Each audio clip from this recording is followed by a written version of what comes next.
Okay, let me stop our music here. Yeah, 6:30 snuck up on me fast. I was thinking, oh, we have a whole hour. All right, let's get this on and going. Let me turn off this banner. All right, getting this going on here. Pull up the comments.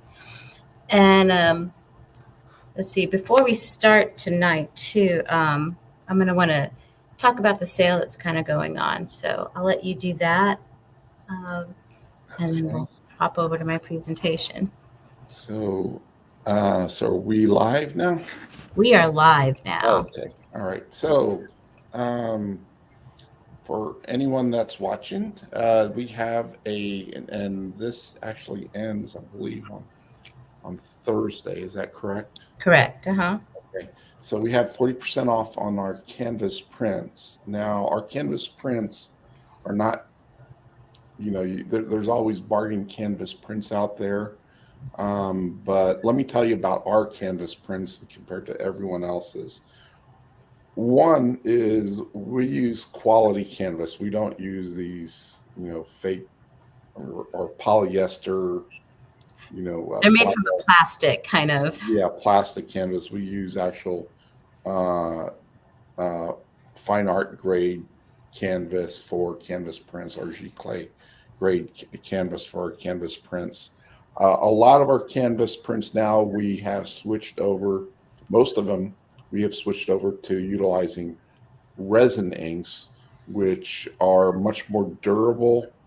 Has incredible color gamut. They are an aqueous ink, like your classic giclée typically will utilize aqueous inks as the carrier, but each droplet of ink, or each pigment is encapsulated, uh, for lack of a better way of describing the concept, with the resin. So when the heating element, uh, when that watery carrier, that aqueous carrier evaporates, it leaves that resin uh, bonded to the surface of that canvas, which makes it more durable. It's like uh, laminating without actually utilizing a sheet of lamination, but essentially provides similar protection that laminating a print would. Although it's a liquid laminate, and it's really kind of, it goes back to when we used to spray coat canvas prints. We had to spray them by hand, and you couldn't get that consistency that we can get by utilizing the resin ink. So it's basically it is a type of laminate print, in some respects, but it doesn't have that plasticky feel that a laminate would be, and that lamination was basically essentially so thin, microns thin. It's just it's not going to feel like a laminate. It's going to feel like you're going to feel the texture of the canvas. It's not going to have a plasticky feel. So that's really kind of what sets our canvas prints apart in many respects. Plus, if you get it stretched and mounted, we use framers grade stretcher bars. So the same type of stretcher bars that uh, you know a professional picture framer, or your local frame shop would utilize. Um, so anyway, so enough about the quality of the canvas. Save 40%. We have four different flavors, so to speak. We have an artisan, which is kind of a semi gloss, leans more toward a matte. We have a metallic, which has a nice sheen and a nice pop. We have a gloss canvas, as well as a matte canvas. So take advantage now. Go to our canvas prints page if you want, compare pricing. And that's really all I have to say. But take advantage now, because this is now's the time to do it. 40% off, yeah, on our canvas is a really sizable savings on there. James, will that apply also to that peel and stick canvas? Uh, Good question. um, I am not certain, but I can tell you in tell you. just a second. And as James was explaining, if you go to this thing where I just clicked up on canvas at the top, you're able to see Yes, different it pricing. does. And it will apply to our peel and stick canvas too. Yeah. If you have not tried that, this is a great time to do this. I know some of the questions that we've gotten in customer service today are probably more on our international customers that asked.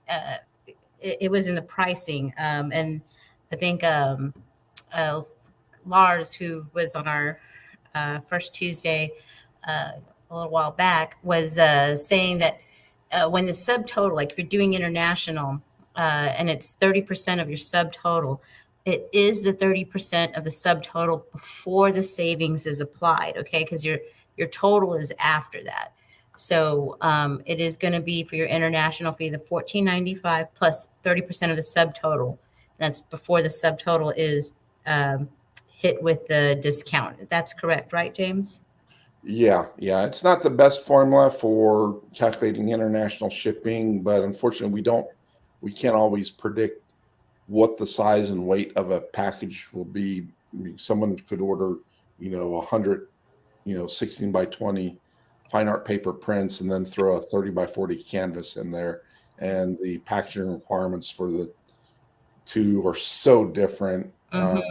And it's just, very difficult to predict in many cases. So we've come up with basically a I guess you could say a way that kind of averages out so we can at least break even on shipping. Yeah. In some cases, we probably pay a little more on the shipping and Many we do it at times the price of we, business. we, we actually with international shipping we still um, we barely break even. I think it's month to month. Yeah. I can't. We're lucky if it's a good month if we break even. Let's put it that way on the international. On I, international shipping, yeah. I love being able to ship internationally, but I'll be frank with anyone watching. If you're located outside the U.S. or if you have customers that you're having us drop ship outside the U.S., shipping international has become more difficult. We could probably do a whole segment on it.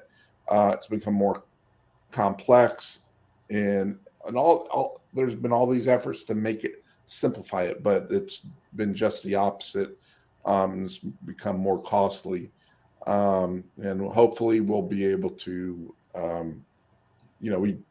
We don't have any plans to discontinue shipping international, and hopefully we'll be able to find ways to lower the what we're charging. But right now, I don't. There's It's a no, constant research effort. yeah, there's nothing directly on the horizon that I can say will help with it at the moment. But we are always looking and hoping, being hopeful. Hey, well, for those of you who are watching on, I'm just doing a really quick live onto our Instagram page. If you're watching on Instagram, go ahead and hop over to our YouTube channel. As they say, link is in the bio. And for those of you watching, if you want to go ahead and tell us where you're watching from, and go ahead and put your Instagram handles on there. Let us know where we can follow you and where others can follow your art as well.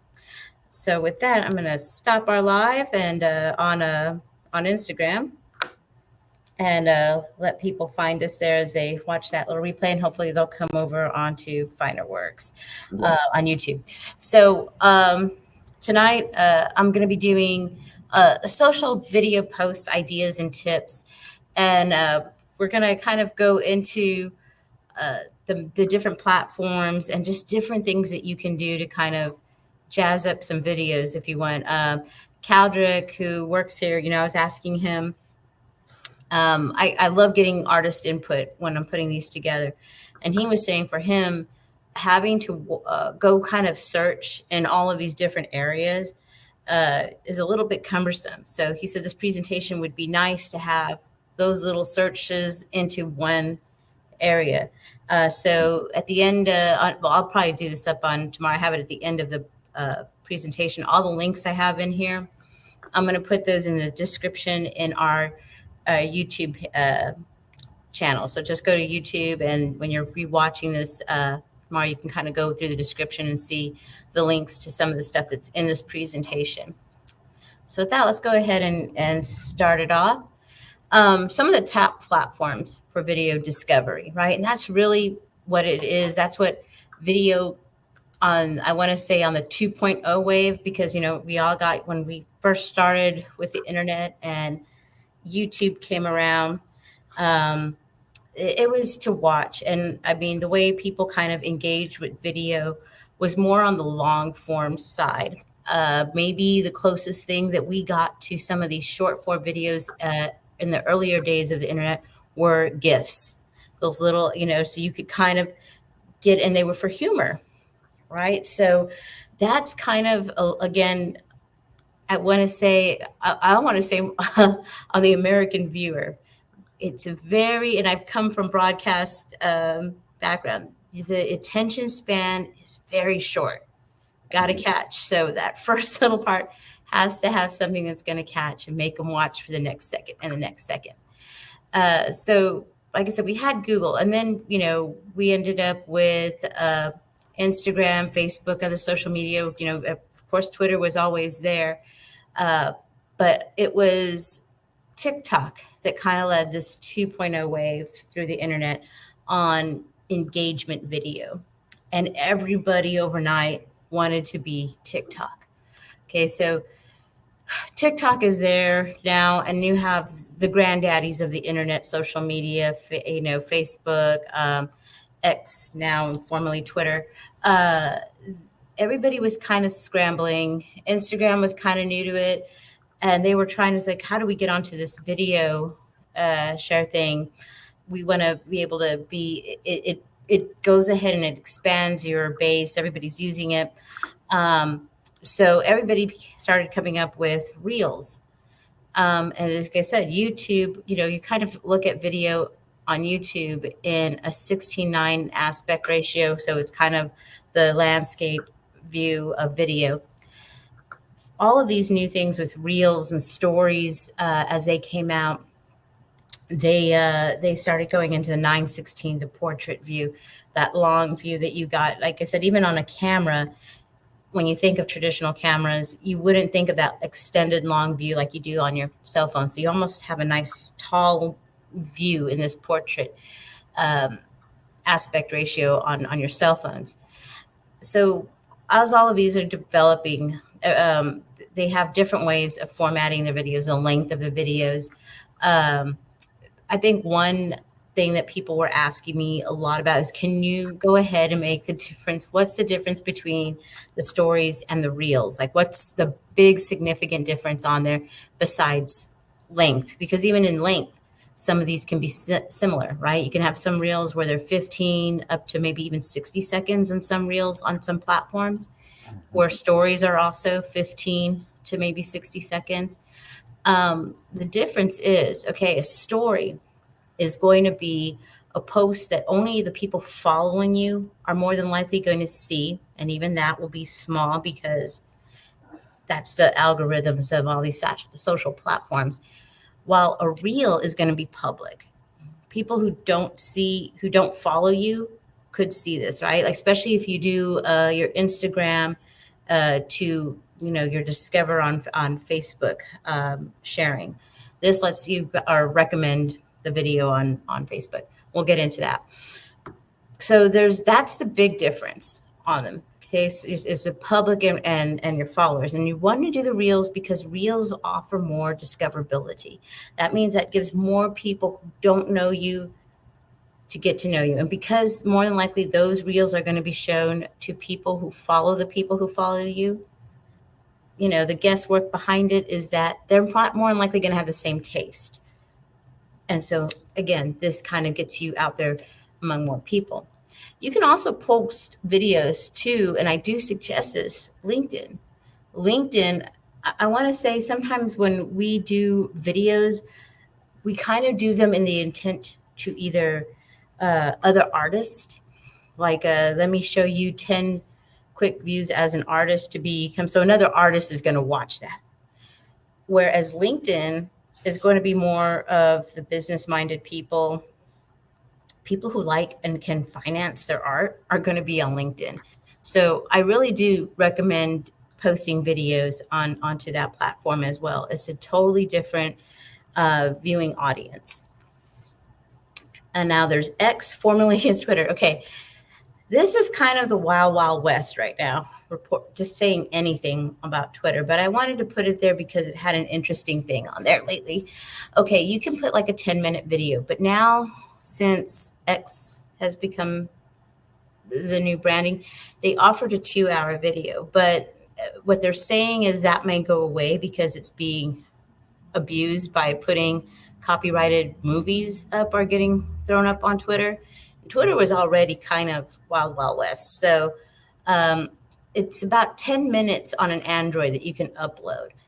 The 2-hour video is only available to upload using the Apple iPhone or the actual website for Twitter.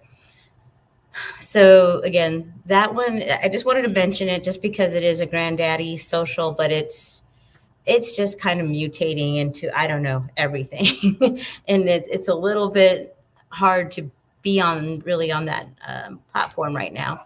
So, but I wanted to give it a mention. Okay, let me go ahead and the other thing too, are lives. But what we're going to talk about today, because you have long form videos, right? Kind of like this. This is a live that we're actually using Facebook and YouTube as a platforms to get this over. It's over 15 minutes long, and we're shooting in that 16:9 aspect ratio. And that's going to be traditional for your long form videos.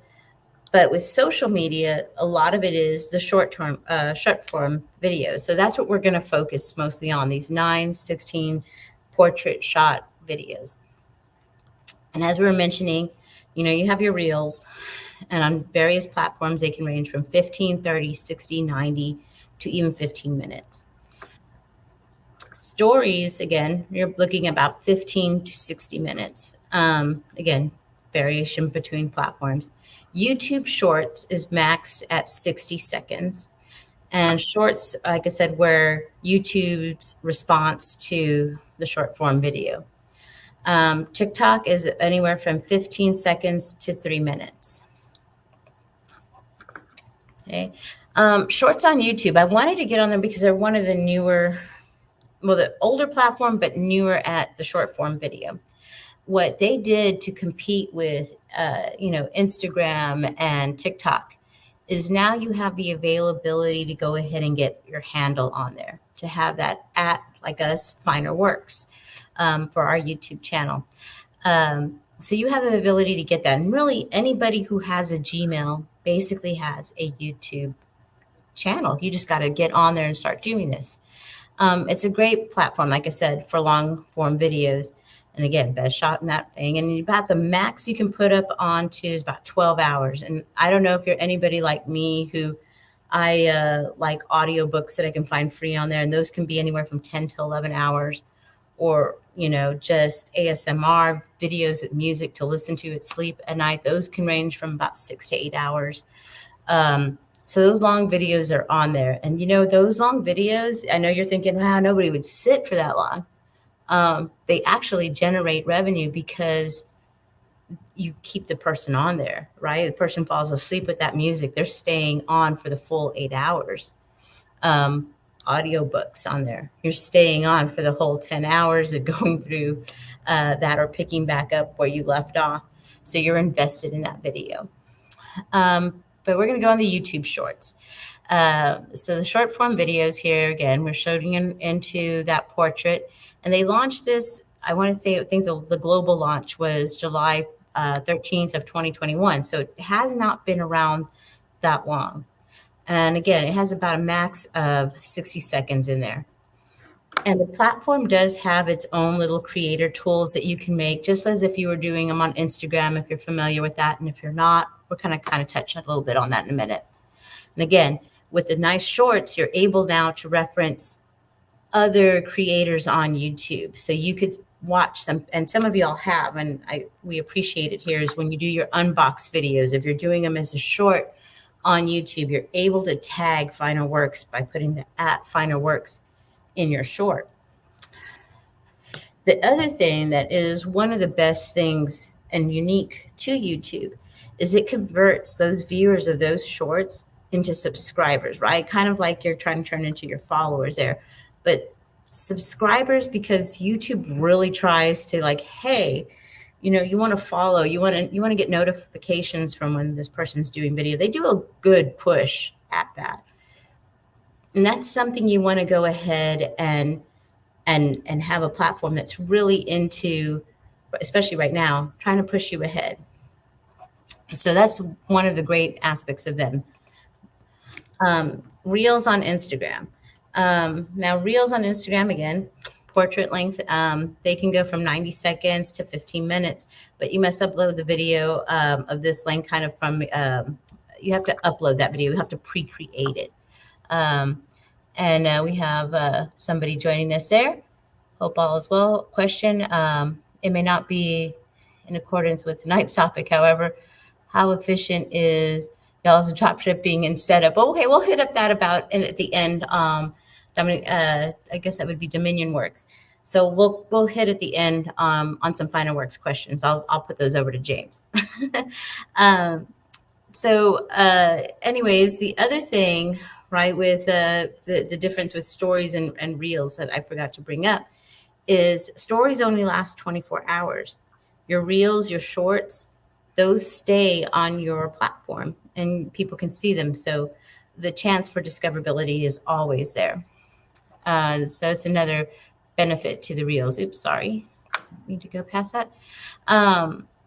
So with reels, they can include multiple video with the tools that you can use on Instagram. You can use multiple video clips, filters, the captions, interactive backgrounds, stickers, and more using Instagram creator tools. And again, if you're wondering where all of these are, they're right there within the app as you're getting ready to kind of upload your video. Right when you hit add reel and you're going through, it's going to give you on the side all of these little icons to make filters, the find the music. That's kind of nice because all of these platforms are basically putting all of the stuff in your hands on your platform. They don't want you having to leave. I have a link here by Stephanie Case, and it's just kind of how to go ahead and use, because of time constraint, we don't have the time to kind of show everybody how to go through each platform, through each screen. But Instagram and Facebook will be very similar. So just kind of hop on this link, which again will be in the description. We'll go ahead and let you click on that and it'll help you get set up on Instagram, especially if some of you have never been on it, have been avoiding it. The other thing I find is finding, the trending videos that you need to get, which are going to be in the musics and all that stuff. There is a great blog. It's out by later.com. I believe it's every week or every month. They go ahead and release a new blog with the top trends that are going on. I want to say it's weekly. The top trend music, sounds, and audio that come on, because it's sometimes not just the music. Sometimes it could be an old 1980s voice from a scene from a movie, and people are using that to kind of voice over, and they kind of lip sync to that. So that thing is going to help you because you want to jump on those trends not after they've been around for a month. Okay. You want to be at the forefront of those going out within that first week or two, again, for discoverability. Afterwards, it's just a little bit more on kind of having fun with it, I want to say. And here's the other great difference also with the reels is kind of the engagement. If you share your reel from Instagram to Facebook, and you select by selecting that recommend on Facebook, if anyone wants to comment, if they see it on Facebook, they're going to have to click on it and let it open the Instagram app. So they're going to have the app to comment on it. Whereas if you created that reel on the Facebook uh, Reels feature, you would have it there and people would be able to comment. So that's something to think about if that engagement is really important to you, on if you're like trying to keep the platforms. Well, I rather know how much it's just coming from Instagram, but I want to say I would invest in doing it because having that crossover is really great. It does help a lot. Um, your let's see, your reel on your Instagram will have your Instagram handle as opposed to your name that you would have on Facebook. So that's always nice. I prefer the handles. Um, and you can set your reels to be remixed. Then a remix lets other people take your video and kind of make those reaction videos to it where it's split screen. And those also, again, it helps and creates engagement. You kind of want that to happen. So again, discoverability wise, you're being seen by more people who probably would not have found you in the first place. Okay, Reels on Facebook. Again, pretty much almost everything the same as Instagram. Um, and like I said, they do not disappear. Again, after 24 hours, there is and I'll show you on the next slide, an icon where you can go and see all of those. So you can have all of your saved reels there, all the reels that you've engaged with as well. So that really helps. And again, discoverability because of how I think Facebook's is a little bit better than Instagram's reel page because it's like on the reels on Instagram, it's like you have to watch one of the first reels and you watch it and then you swipe up and you hopefully, or what the platform is hoping you'll do, is that you start getting into that loop for 3 hours where you're just kind of going and watching all of these quick little videos. Um, but the way I like Facebook, it's kind of up there on the top. I can kind of do that when I'm more in the time as opposed to being sucked down the rabbit hole on Instagram. But again, that is part of the appeal for Instagram is that they are going to get your video discovered because it's now there's even a syndrome for it. I think now the syndrome name for people who are getting lost in the reels and watching. They say it does affect our attention span, but again, you got to use what's already there, and reels are a great way to do that. It's just kind of again being that hook.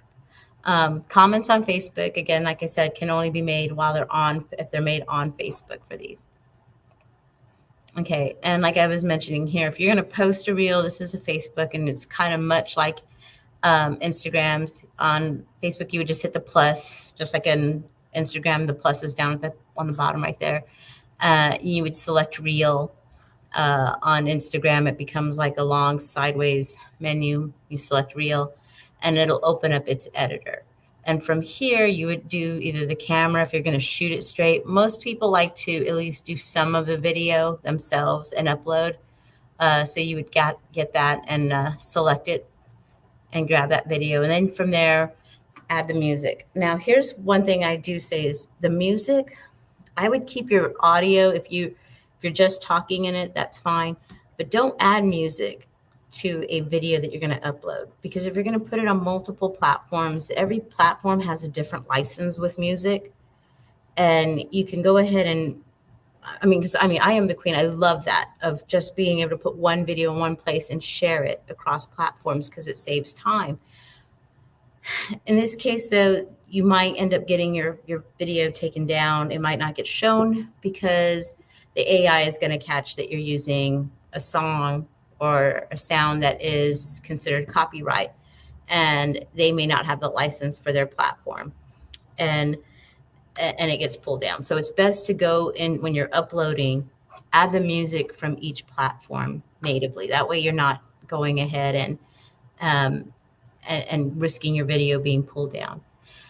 Each one of these creator tools also has templates. So there's stuff in there you're going to find. There's times when templates go viral. If a lot of you remember the videos where you can kind of make the image talk, sometimes those are templates there. People show up maybe as Baby Yoda. the filters that you kind of become part of the trend. So how it looks is also part of the trend, not just the music and audio.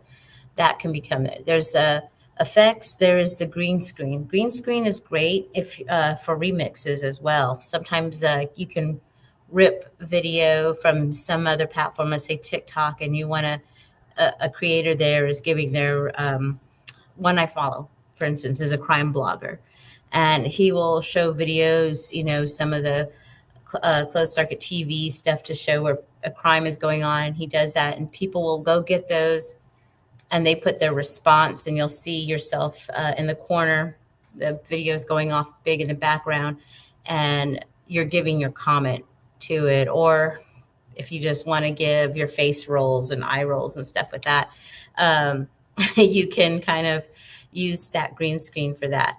So there's some really good ways of as using that to remix. You can also use that green screen to drop in backgrounds, like what you see behind me. I'm actually in our lobby, but I'm facing the wall right now that you're seeing. So I wanted to make sure you have that as a background. So I just kind of throw in a photograph that I've already shot. And some of these are fun. I've had people who show really fun videos where they're saying like, "Here I'm traveling to Hawaii," and it's a picture of Hawaii or something, or the blue ocean. And I love that they've used a toilet seat to kind of make the outline of the airplane window. So those are hysterical, But you'll see that people can kind of use all of these, and humor is what's really going to add to how well your video gets shared. So if you're not the one who's like, I just don't want to come off cheesy, I get that. There are other ways to do that on here. And like I said, you might not get the same reach, but those videos do tend to get more people sharing, and everybody likes to laugh. Okay, videos on TikTok. Okay, TikTok again, short form. We're looking about 15 seconds to 3 minutes. You have your user handles on there, just like you would see, on Twitter, Instagram, Snapchat. Um, it sets trends, and it's still the leader in viral video. Though they are the newcomer, they're they are just where viral videos are happening. And I want to say it's because the creators, not so much the platform, because the platform has changed. If you have not gotten on TikTok, more than likely you're not going to generate the audiences as the first wave of people who jumped on there and who build their thing. If you have a dormant account, you still probably will not get that same discoverability on there. It's good to have. Again, it's again your free space on the social media highway there to have. Um, Trending music and sound needs to be at the start of, like I said, you need to be at the start of those trends, because again, if you come in 2 weeks after, you're not going to quite be there. And sometimes I think after a while, they become annoying at some point. If you start going through any reels where you're just kind of scrolling and you keep hearing the same one over and over and over again, like the "oh no," everybody has that earworm in their ear, like no tomorrow. Or one my nieces love to do is "Dumb Ways to Die." If I have to hear that song one more time, if you've never been a parent of a toddler, social media reels, those little songs, that's pretty much the same experience you will get, because it's listening to that over and over and repetitive. So again, you may love it, but it does get a little annoying. But the earworm, sometimes if you compare that video really good with that earworm, the recall is a good way to have that there for you, because I'll hear the "oh no," but it's like a top video will stick in my head, and if I want to show it to somebody, I'm there searching just to show them that video. Um, so that's something to kind of see it as the pro, the con of it. Okay, and TikTok also, just as we were kind of looking at Facebook, has its own in-app editing tools that you can kind of use to add the music, to do I want to say it's a remix with it, or you have the green screen, all the effects, the filters. Their filters also become really, really viral as well. Okay, so I don't want to look into some quick, just kind of things that you can post. Because I mean, just thinking of things sometimes to post, it's a whole other job to do, especially for a lot of you who are like, I just want to paint, I just want to do this. I've known LinkedIn to be for job searching, resume posting site. Is it beneficial to artist post? Yes, Caldric, as I was just mentioning before, it is because that's where the buyers are. These are people who are, it's a total different demographic. People there are in a business mind, and a lot of business owners like to be on that. And those are the people who can finance art and buy their own art. There's a lot of people who are in the art industry. If you start following, you have them following up like auctioneers for Christie's, because they're there trying to get. They're like hearing the industry talk as well about other artists. I love to share other artists on LinkedIn. So it is definitely a good place to go ahead and post some video. And you can either do that as a native post or you can do it as a YouTube link. So good question. Uh, let's go back here. Okay, so we're going to just kind of, like I said, talk about uh, a few different ideas that you can do because racking your brain for a lot of these, it's time consuming. So really, kind of notebook these, keep them there as in your journal. If you're kind of a journal person that kind of puts your ideas for paintings and stuff like that, have a social media one. Almost always, if you want to, they say this is trending down. I don't think it can ever really trend down, right? Because it's like if somebody asks you a question in the street, more than likely you're going to stop and answer, right? That mean, isn't that how they grab us and stick us in the white van as children? Do you want candy? Um, so asking a question is where you kind of want to start sometimes with your video, so you get that engagement. People are asking you on there. Um, or a call to action, something that you want this video to accomplish. If you want more people to follow you, then say that. Let people know, hey, if you follow me, I'm going to have more content like this out here. If you found it great, humorous, you want to know my shows are, you can just say I'm open to being internet stalked. Please, hit the heart. Add a little humor to some of your posts. It does help. Um, so try to find that to kind of lace into your videos. It's going to help you get that engagement, because engagement is what all of these things are about, and that's what gets your reel seen by more people. Did the people on your who follow you engage? Did the people who follow them, did they get some engagement on there? Then we're going to show it to more people. And that's how it works. So trying to get people to like, comment. And I mean, some of them are, if you've watched enough of these, like I do, there's like I bet you only two people will like this post. I don't know. It's like Eeyore from Winnie the Pooh asking for more likes. And it's, I don't know. I don't know. Sometimes it makes me even feel uncomfortable or just feel sorry for them. And you hit the heart. So some people will use that. You find what best feels good for you to use.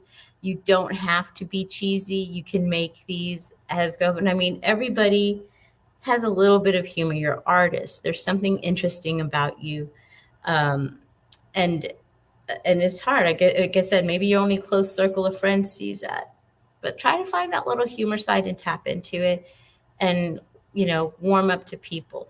This is what social media does is people forgot the social of media.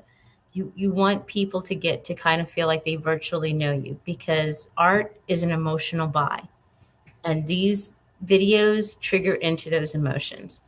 Okay.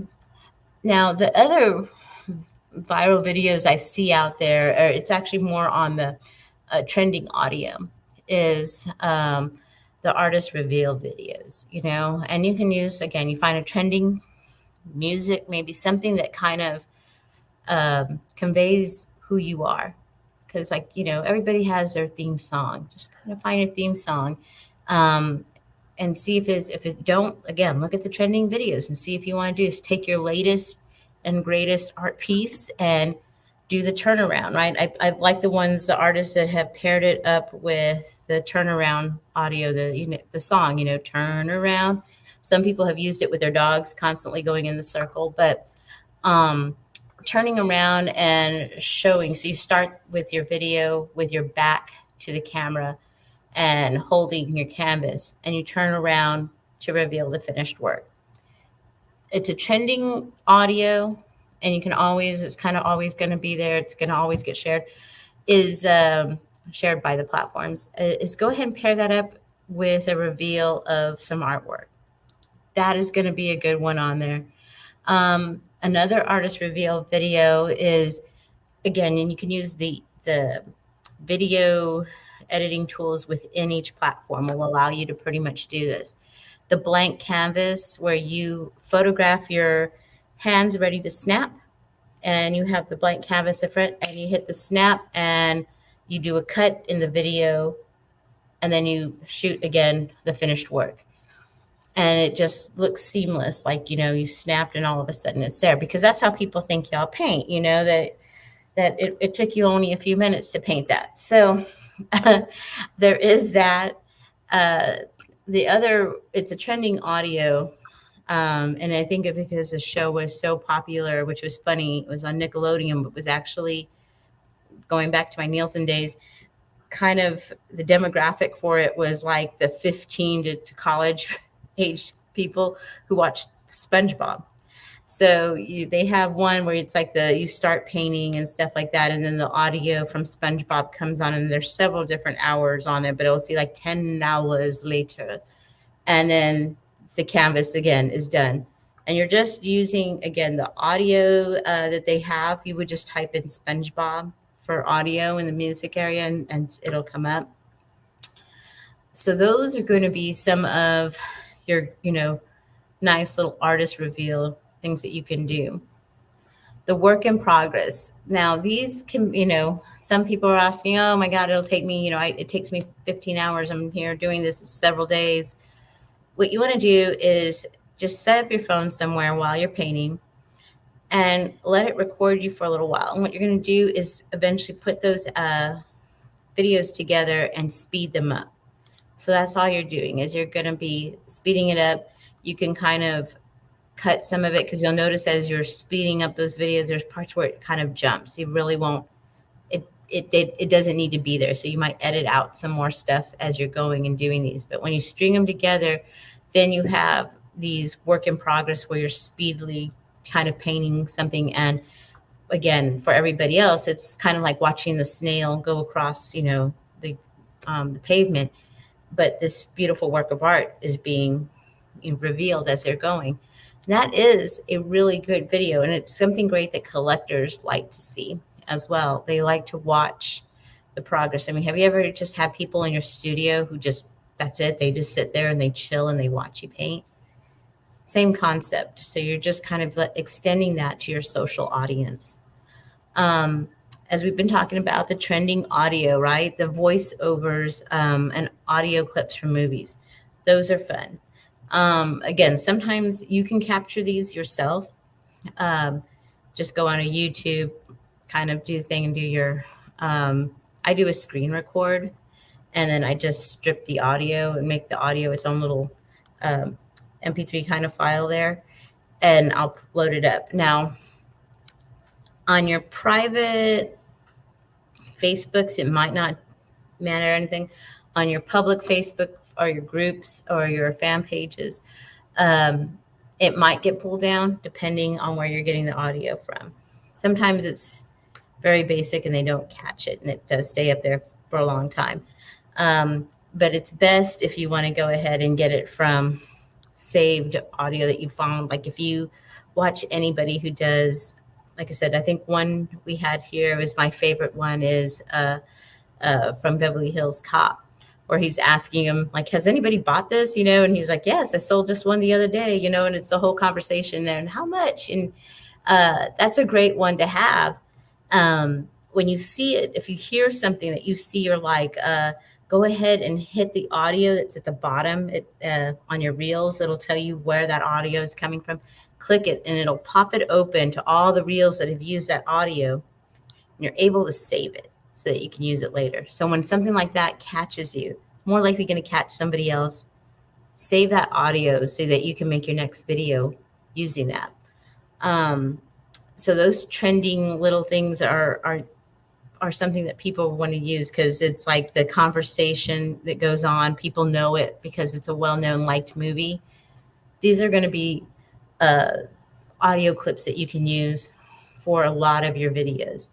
And like I said, you can just add it using the any of these creator platforms within each app, Instagram, Facebook. It's just a matter of stripping that audio. Um, let's see. Let's see. We got the trending music, which we said again will be more for discoverability. And that link that I was mentioning about later.com, their blog. And I'll have that link again. All the links that I'm talking about on here will be in the, what do you call it? The description of this video on our YouTube channel. So you can click on these to kind of read. Again, Caldrick, these will all be in one place just for you. So you'll find all of these little tips and tricks, kind of with more explanation on these videos. Because in preparing this, I did not want to just give my strict opinion on just how I wanted some, to have something else you guys could refer back to. So that's why I have all of these links set up for you guys. Mood music, right? It doesn't have to be generally something trending. If it, like I said, it may not get as many clicks, but it portrays your genuine side, right?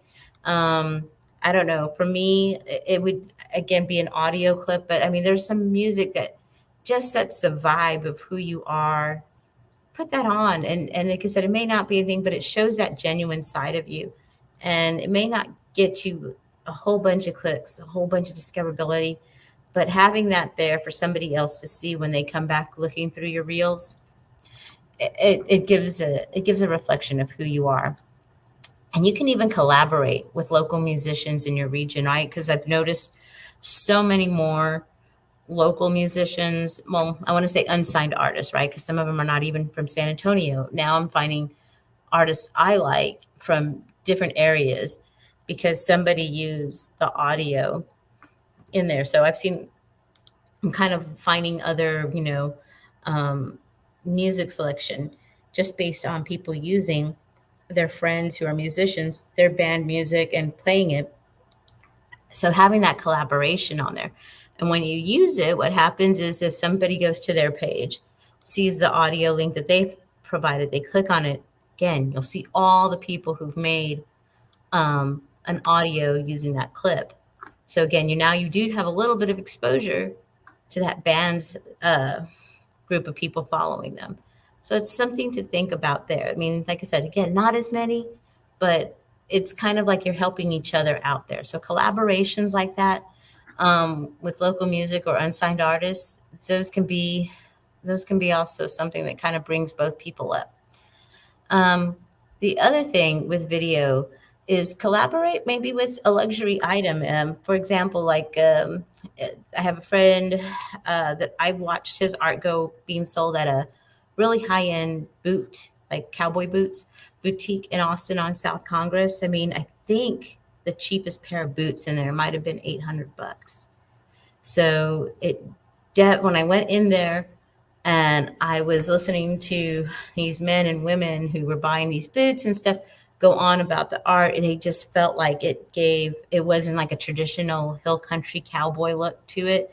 It felt like, flames and fire, and they just kind of like that. And because her designs married so well with his art and it was being sold there, she ended up, collaborating with him to design the shoe boxes. So in doing that, he now had this amazing fan base with, a very good household income that were going to go ahead and buy his original art. So if doing a collaboration with high-end boutiques in your name in your town or area, that might be another way to do that, and it helps both of you. You expose what they have to some of your other collectors, as well as you getting that exposure to their customer base that have a better household income. So that luxury item pairing, if you can do that, is great. Same thing if you are somebody who does painting on designer handbags, putting that on there. Um, you can you can go ahead and have it's saying the name, right? Gucci. If you say Gucci, there's not that many people in the world who don't know who that is. So, but again, it has a different base on there. So let those people become your people as well. Another video that you can kind of do that never will go out of style are the thank you videos. And how you're going to format those, there's just an unlimited supply of those. I've seen a lot of them done as kind of a photo slideshow.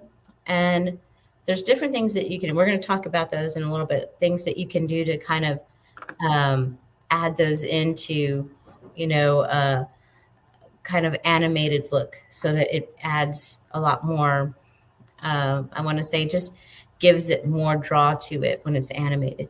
But they put the videos in and they show either maybe all of the pictures they have taken at shows where it's the client and them and their piece, because there's a lot of times when people buy the art, they want a picture with the artist. Um, and saying, hey, I want to thank you all for being collectors this month. And it just goes a whole bunch of slides of different people selling. You're doing two things there. You're showing gratitude, which, is something one that makes people see you favorably. The collectors who have purchased from you, it won't, it's good for them. They get a good feeling out of it. And it also makes people see that you're selling, and they want to buy one of those too. Hey, their friends have bought a piece. They want that in their house as well. Um, so those thank you videos are great. And like I said, you don't have to go much into it. You don't have to be sitting in there. I'll kind of, let me see if I'm able to pop this over really quick. Let's go back to this. Let's look at our Instagram. So on Instagram, if you look over at FinerWorks and you hit onto our Reels page, we probably have about 400 videos on there, right? And that's because some of these came in, they got put onto the Reels page because we had videos going before the Reels feature came available to Instagram. Because I think started that about 6 years ago. And when I went on here, one thing I think when I've told James is like, hey, I don't want to become the face of FinerWorks because this is, him and the other co-founders company here. So I kind of want them. I think I'm in only 7 of these. So I've done really good because I really actually hate being on camera. And I've noticed with a lot of artists, that is the same thing. A lot of y'all hate being on camera. But I will tell you this, a face in the video gets seen more than when you have something, just kind of words or something along those lines. People are drawn to faces. So it is good if you can maybe start with a quick, start with you talking just a little bit, like, I just want to thank you for my year, and then show pictures on here. You guys have been amazing at being creators. When we've started, I think it might have been now about 3 years ago, I started the unbox thing. And this was starting with photos because that's what Instagram originally had kind of shared. And then we kind of built into all of these videos too. Here's a good one to example of that turnaround that we were kind of talking about. And let me see if I can.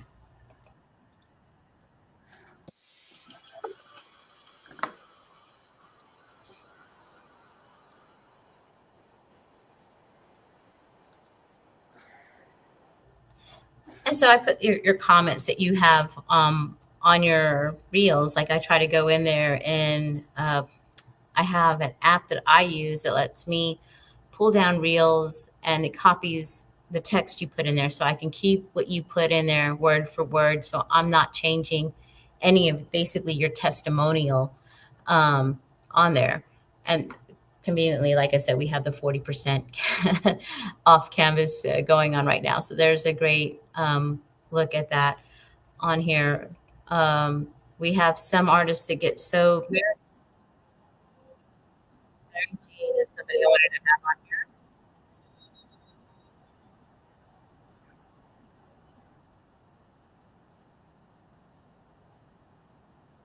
And so you can see how she used that haunting kind of seasonal type kind of music where you're getting ready. She has the black rose on the witch broomstick. Goes really good. And like I said, underneath this, you would have this long text that you have on here. Now, some people still use hashtags, and it's not bad if you do anymore. They don't operate the same way.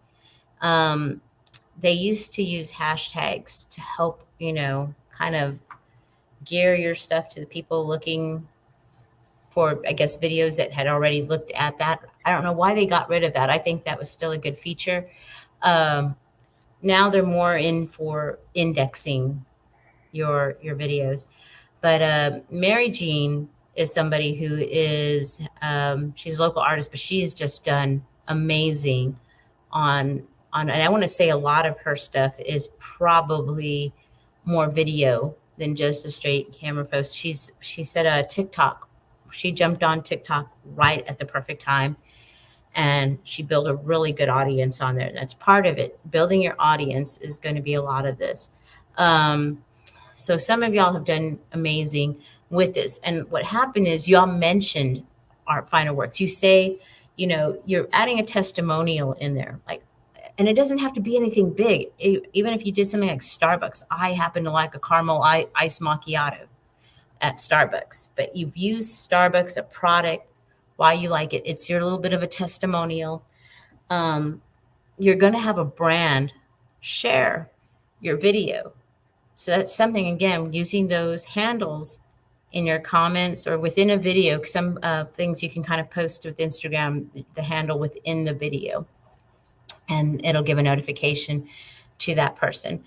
But we have had those on here, and like I said, these are like a great example. If you want to go through what you want to just kind of go to FinerWorks on Instagram, hit our reels, start looking. We get great testimony. We loved. I think James and I love this one the most. This guy was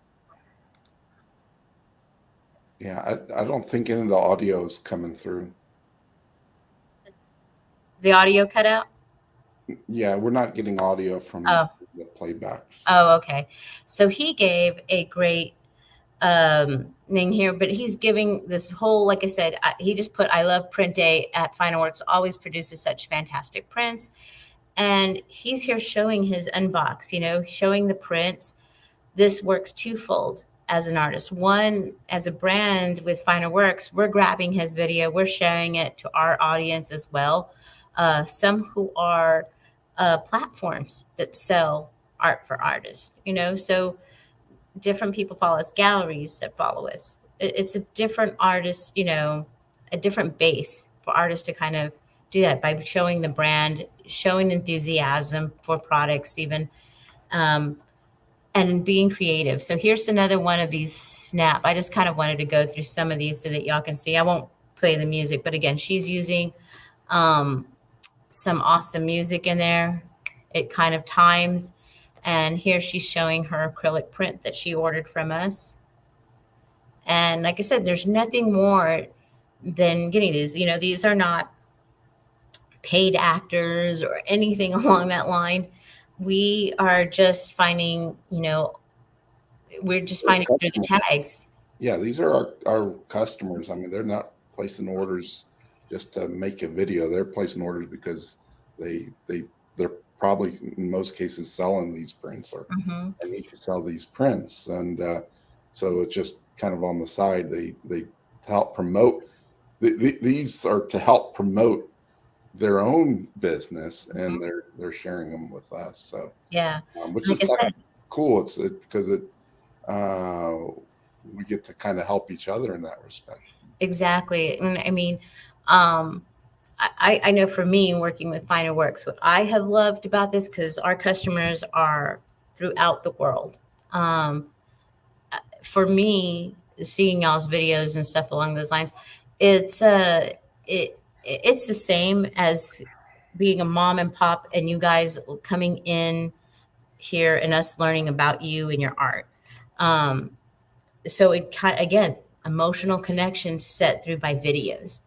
I kind of get a, I can kind of tell an artist's vibe, their personality by some of these. And when I get a chance to talk to you guys, either, through a Zoom meeting when we do some of these or just our email correspondence, um, I already have that vibe. I kind of feel like I know who you are. And it's funny because I have several of you who tell me that because of the videos that we do on the first Tuesday, you guys feel like y'all know James and me because we're kind of the constants on here. So, and we like that. That's what this live video is supposed to do.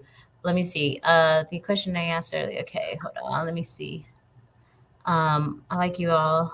Quality work. Let me hit that so I can read it here better. Um, yeah. Like I said, we I think we get a lot of good working relationships with people. I mean, the site is really made for you guys to do this again any time of day. It's an extension, almost like a tool extension for you as artists to make your prints. Um, it's through these little exchanges, and James and I are probably not huge LinkedIn people. I try again. My thing is I just use it to post about other artists or art shows, new galleries opening up. So if you don't get that exchange from us on that one, it's probably because it's not. James is just really not a social media person, really. Not Yes, a and single so person, period. yeah. Otherwise, I probably would not have a job, I guess, if he did. But for me, my social media preference is Instagram, and I liked it because I worked at galleries, and it was well, no, I won't even say because I worked at galleries. I'm an art junkie, and I feel Instagram fed that to me a lot better. I have found so many artists that I like throughout the world just because of that discoverability on Instagram. Um, Let me see. Okay, let's see. We'll go into that just a little bit later. Like I said, we'll hit some of the FinerWorks questions maybe towards the end. I'll save a little Yeah, I time. think some of those questions we might want to just maybe contact our customer service department. Yeah, if Really you not want to, that will let me want to go into detail on question them. that. Yeah, because Yeah. that like I said, that could actually become a whole other first Tuesday there a little bit. Um, yeah, I use the FinerWorks Instagram for one. I do try to go ahead and like all of our customers posts if I can, if I have time. Usually I'll jump on there in the evenings and do give comments because I know comments help our customers engagement as well. So I'll put something on there, but I follow them like you said on my personal one. That's my feed of choice that I use my personal Instagram to just kind of sit there scrolling for hours, just looking at art. That would be me if I was at a gallery. So virtually, Instagram kind of feeds that for me as an art lover. So let's take a couple look at something else. How are we on time? 30 minutes. A couple of other short form ideas, right? We were talking with the sound that they have one is called story time. Story time can do two ways. You can either do the audio and give a personal story. Now, it's funny because I was reading in the Guardian. They were doing an interview with one of the auctioneers from Christie's, or the guy that actually kind of helps put the catalog together. And he was talking about what art sells. That there is the masters on there, but even among the masters, people will buy um, but they call it the romantic tragedy era of an artist. So, people will buy more of Van Gogh's stuff almost, towards later the end of his life. There are people who will buy, knowing an artist's life and maybe that they had drug dependency issues. But their best thing, it's that romance of the tragedy. I call it the Jerry Springer effect. Really, I mean, people cannot avoid a car wreck, and they love those stories. So story time, you can either give your own personal, if you really want to be that vulnerable, that exposed, there is that you can give. What was the tragedy that has inspired you, right? Like, how did you take that tragedy and turn it into something beautiful? And you can give that. Now, there's other people who do, like I said, crime bloggers are, or crime podcasts are just really popular. Every girl's best friend, I think. I think the female population probably listens to crime podcasts more than males, which should worry the other 50% of the population there. But those are really captivating, right? Because here you are, you're following the crumbs of clues, and you stay engaged with the story as you're listening, and people are doing a video of, drawing or painting a piece, but the audio is what's keeping people there. They're kind of numb to the story and just entranced with it, and the whole time you're feeding this video of your work. Yeah. So that's one thing you can use, like story time. Yeah. um I would on one thing though, I would uh, tell people, artists, to, you know, be careful. Don't paint. If you've lived a, if you've had every advantage in life, and and you've been a success, just be careful with painting yourself like a victim, because just remember, your Genuine. first followers are going to be people, Hmm. and if you, They'll call you out. yeah, they'll call you out. So be Be genuine. yeah, be genuine is what I'm trying to say is, um if you've had bad things happen to you that maybe inspired you to be better, touch on those. Yep. um Again, like Melissa said, people do like a car wreck. So but show how you've overcome, make it a positive. Yeah. and And that and is the thing too. That also goes into what kind of art sells. When that Christie's auctioneer was talking about, he goes, "You're going to find landscapes with that sell most, that are more horizon, the sun coming up, as opposed to darker landscapes." Um, you're going to find that, in some cases, people, well, yes, they would rather buy a portrait of a beautiful woman as to maybe the old man with character. you know?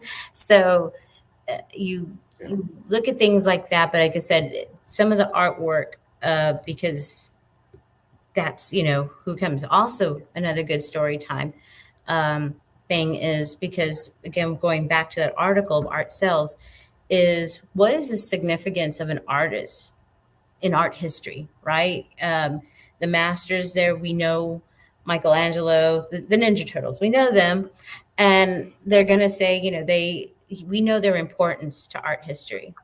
Uh, Andy Warhol to pop culture art and stuff. People who like art, or even those who study art, they know those details. Um, it's so that their significance is solid. Maybe saying what you want in your story time, of where you see yourself significantly contributing to the art history. Where do you feel your art places in that? Because those little things having there are nice. It's kind of like calling the hole in the pocket a little bit, but it's that's another thing that helps art sell. The significance of an artist's contribution. So that can be a story time. And those are something that, are great because they come either from you, or, like I said, you find something that is just going to be like the crime blogs. It doesn't have to be a crime blog, but something along that, where every little tidbit of information is something people hold on. And I mean, to me, it's the crime blogs. I watch makeup artists, and I do not like makeup at all, but I will watch several makeup artists because they retell a lot of the serial crime stories, and I love them. I'm hooked. And I will sit there for their whole 30 minutes to watch their video just to hear the end of the story while they're doing their makeup. So again, use that to your, to use that as a tool for yourself. If you don't feel like, well, I don't want to be talking, I don't want to divulge about my life, look at something that you can partner up with, um, and do that. Maybe there's a summary of a book out there that that you feel like, wow, just hearing all of this stuff on it, you want to hear the next thing of it. You want to hear the next thing about it. Finding something along that line that you can pair up, because I know a lot of people are like, well, the crime thing's a little gory. I don't want that associated with my art. Um, and then there's those of us that just live for it. But find something along that line. See what audio, think of yourself. What can you listen to that keeps you there? That's going to be important. Just what's going to keep you there, and think and try that audio out on your audience and see if your collectors and followers like it as much. And, then you can try maybe another one like that and see how your engagement goes with those videos. Do you get the likes? Do you get the shares? The lip syncing we were talking about a little bit. Again, those can be a whole bunch of, you in the video if you like, and you can lip sync it.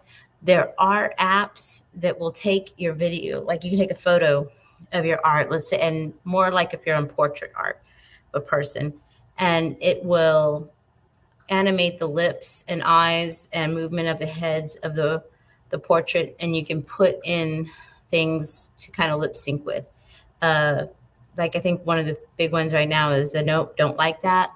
So I thought that was good because I saw it on more photographer post. I think the thing was a photographer looking for, what to post on social media, and it shows people scrolling and scrolling through pictures, and it like, nope, don't like that. No. So they just kind of keep going.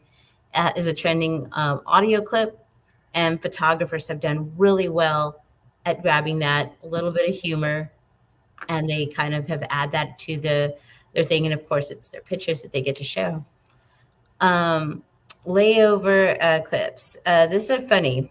So like there's parts where people have already kind of taken it out for you, and you can kind of use these. Sometimes you'll find them in the filters, and sometimes you might have to use the green screen and play around. They're a little more complicated to kind of do, but it's taking scenes from a movie, and it's just maybe that one person. So like this would be Will Ferrell, the I'll just do it.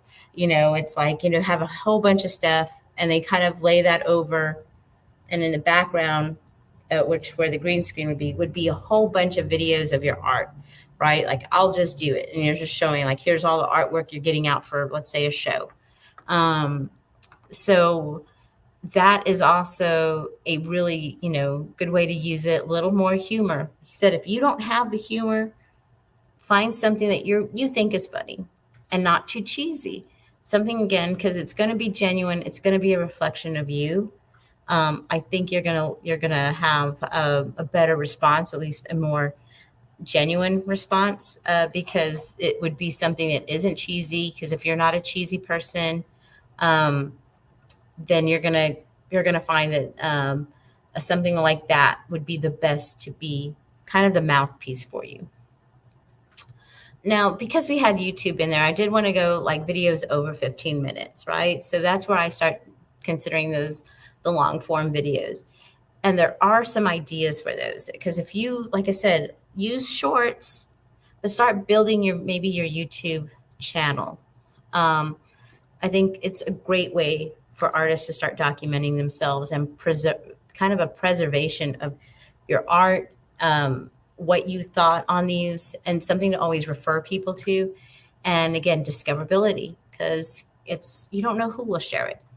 Um, YouTube, like I said, is always going to be the best platform for this. And you can take these videos and link them into other social media like LinkedIn or in Twitter. You would go ahead and give a link to this to go see. Somebody was bringing up earlier, Twitter is not someplace they want to see a 2-hour movie on. I don't know if that's just because, again, we have been trained on that platform to kind of continuously scroll. Um, and video watching habits have not really developed on Twitter. More than likely, it's like if you see it on Twitter and it's like, well, here's a link to the video. and the post peaked you at, you'd go jump to the other platform. But remember, platforms don't want you jumping from one platform to another. That post may not get as much discoverability on another platform, but this is going to be the best format. I think is going to be YouTube. This is a great place to go ahead and just go sit down either in your studio or in your most current exhibit or show. Just get a stool, get the tripod, and put your phone on, or balance your phone onto something, or get a friend to shoot this for you, and give your artist statement. Just kind of go ahead, here's who I am as an artist. This is what my body of work is. These are some great ways to kind of have these videos there. Um, at the end of a painting, give your final thoughts. What made it feel finished? Why did this painting deserve your time? What you know engrossed you about it? Kind of right at the end, just kind of have the painting on the easel still. Again, you're going to have your back turned to your painting so that you and the painting are facing the camera. Lighting, okay, make sure you're lit, and most of y'all have nice lighting in your studios for working at the day or night. And just kind of brain unload. Give a video like that. Again, these feel so genuine, especially if you can do it right then when you're done. They're the most, I want to say, genuine conversations I hear from the artists when I'm going through YouTube and I see these.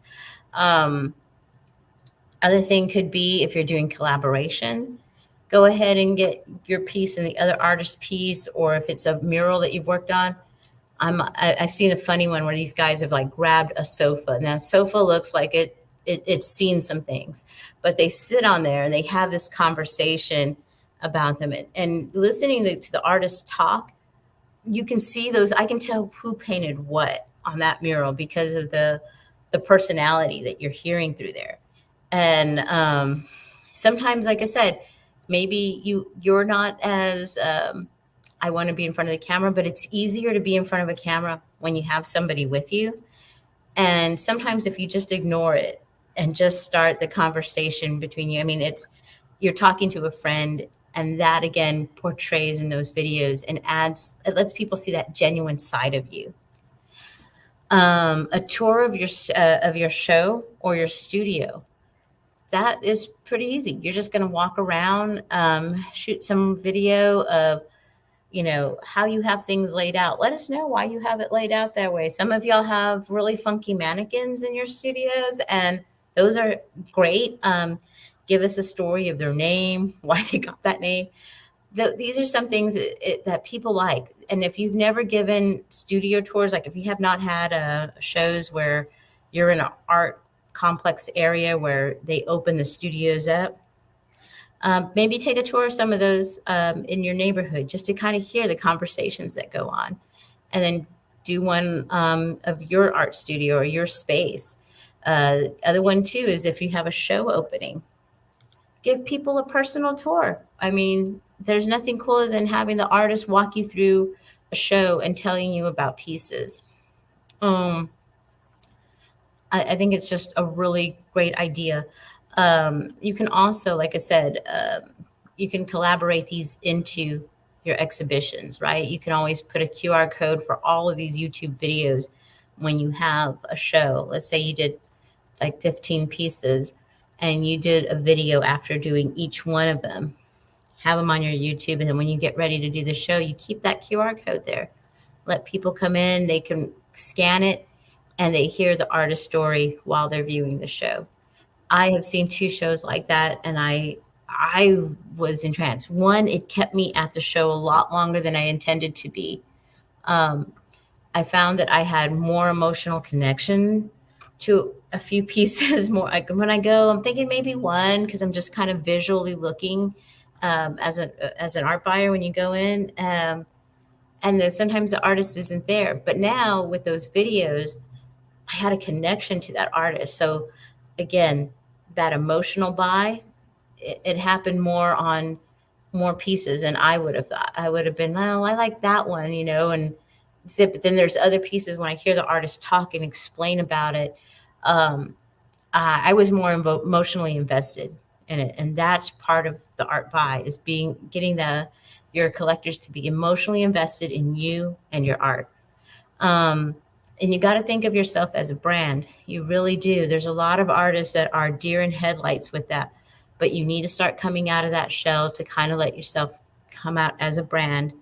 Because again, why would somebody who would buy like a Michelangelo and you paint just as well still buy the Michelangelo? Because it's gotten its wealth and its thing because of who he is, you know? The same thing with you. You got to build you as an artist, as a brand, to make people want to have you as a demand. Um, Other things that you can talk about, especially if you're somebody who sells prints.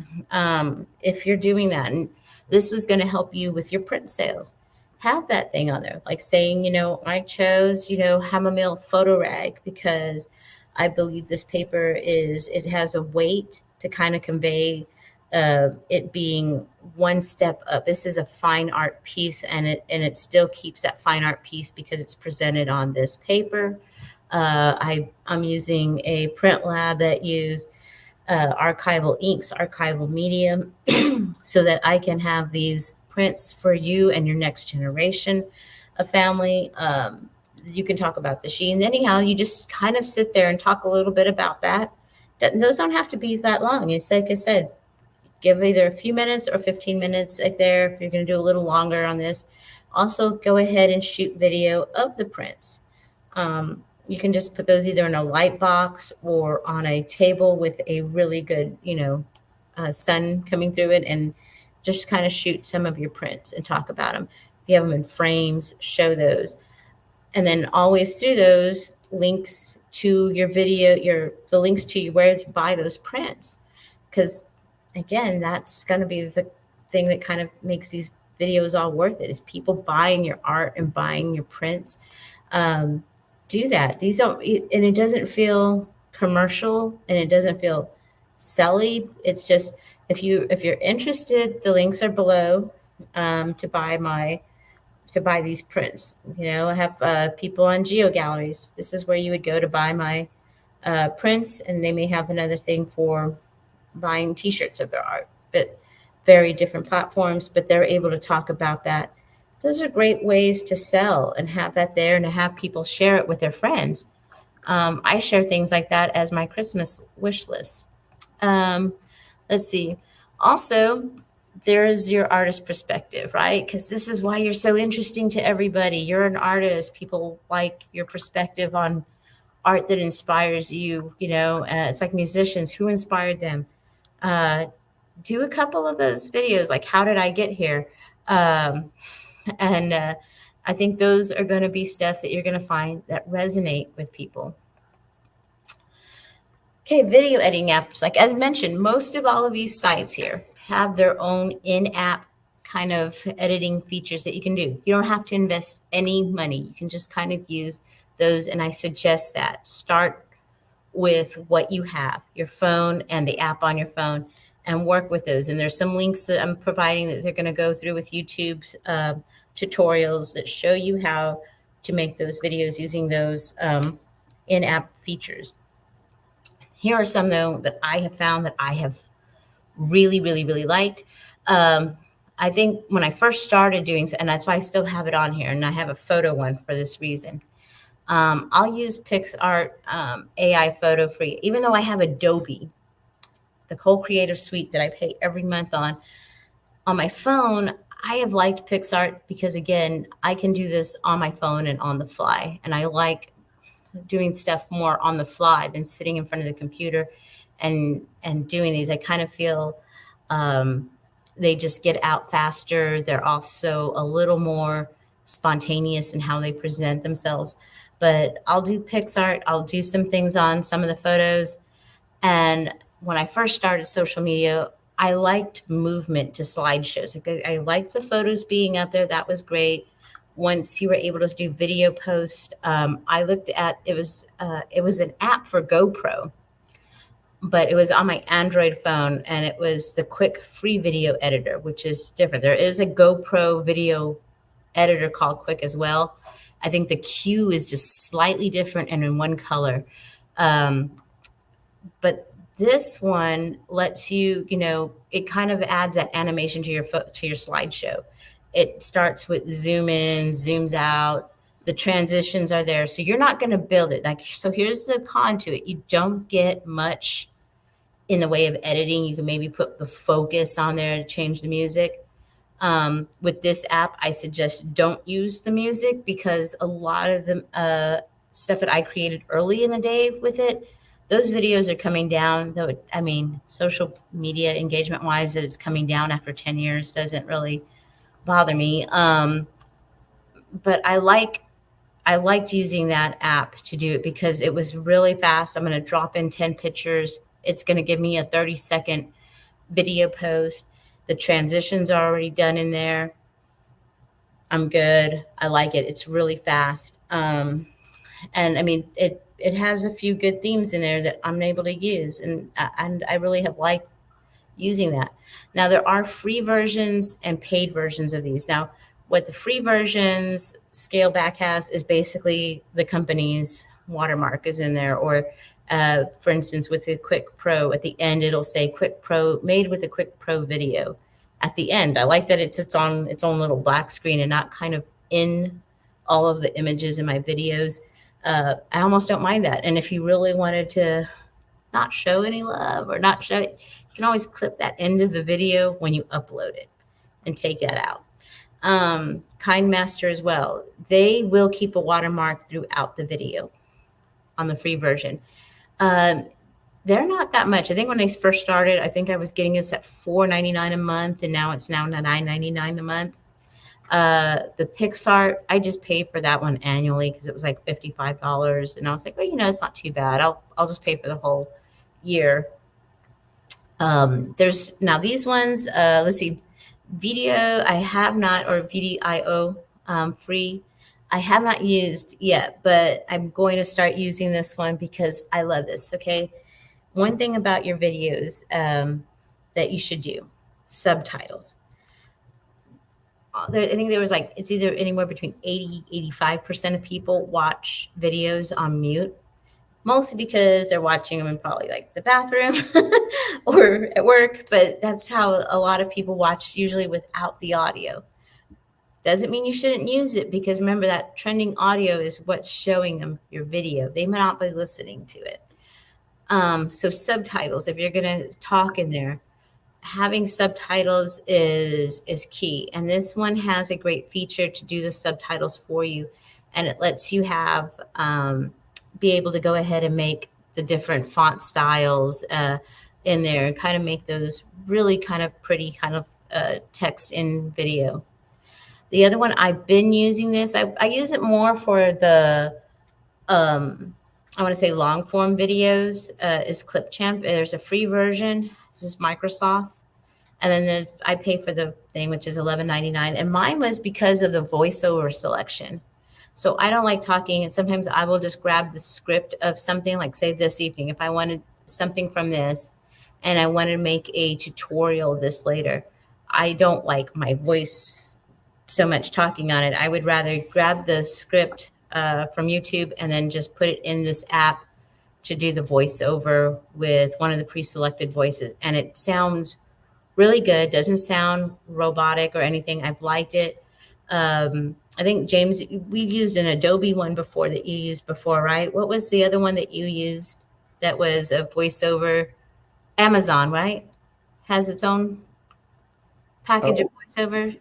yeah, AWS. AWS. Yeah, it's if you're more into, you know, software development or programming. Mm. That's Okay. So yeah, for those of you who are at least techy like me, there's that. Again, like I said, I pay for the whole Adobe Creative Suite package. And I don't use Adobe Express, but I really feel like I need to, because if it's basically Canva, I think Canva probably tries to mimic Adobe Express.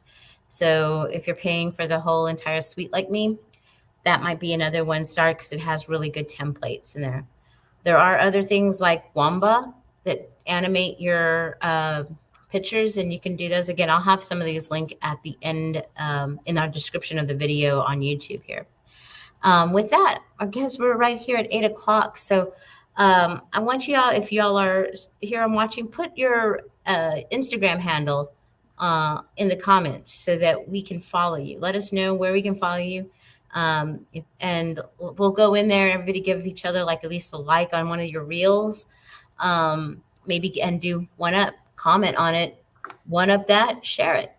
So with that, that's it for tonight. That's what I had. Like I said, again, there was a lot to put in, even in such a niche little part of a topic. I really could have go on for like another 3 hours with stuff that you can do. But I'm hoping these got help you all find sources that y'all can just click on, find what works for you, because that's basically what this is going to be. You've got to find something that works for you that doesn't feel overwhelming. Because, like I said, while social media is important, it's best to go ahead and stay like fun. And I think there's a question there for you, James. Okay. Let's see. What was that question? Are you an artist? Oh, am I an artist? Oh, I'm sorry. I was looking over to the right. I was looking. Uh-huh. I am a recovering artist. Not. I'd say I started off as an artist. That's what inspired me to push and be being an enthusiast of and the for FinerWorks. But I really don't get a chance to do much art anymore. Yeah. No, Tatum calls me a closet artist. Yeah, that's probably better. Yeah, it's there somewhere, and there's probably a whole bunch of portfolios. Yeah, one of the things about artists is that they have a creative streak, and there's a lot of artists out there that don't know how to harness that creative streak, and I found different outlets to do that, and traditional art, painting, digital art, creating stuff with my hands. It's really I'm a creative more than I'm an artist, I guess you could say. Mm-hmm. Brillo printing other artists is an artist touch. Yeah, I mean, yeah, there's an artistic touch to it. I want to say color profiling and stuff like that. Yeah, I have a great appreciation for traditional art, most especially oil painting. Yeah. Oh, oil paintings are so hard. For me, working in oils is really hard. I prefer acrylic if I have to do anything. Well, guys, we thank you. And like I said, if Dominion, I'm sorry, there's not a name, and I feel lousy just going Dominion Works LLC here. But if you have those questions that you had about the shipping and stuff like that, go ahead and send that to customer care at FinerWorks.com, and I'll go over it. And James, I can ask James if we need some information there. Okay, Quincy, thank you. We will go ahead and ask about that, and I'll check my LinkedIn also to see if you're on there. We also have FinerWorks on LinkedIn if you want to follow us there as well. It's not as active as our other profiles are, but like I said, I will see that on there. All right, with that, good night, guys. Thank y'all so much for joining us. What do you call it? Again, if you're watching this on the replay, put those handles in for your Instagrams. I like to go back and like our customers' work. I'll do it from ours and my own personal account and my other accounts I follow, just to get you guys some engagement going there. So put those on there. I'll be glad to follow up with that. With that, good night. James, anything else? No, that's it. All right. Okay. Well, we'll see y'all next month. Bye-bye.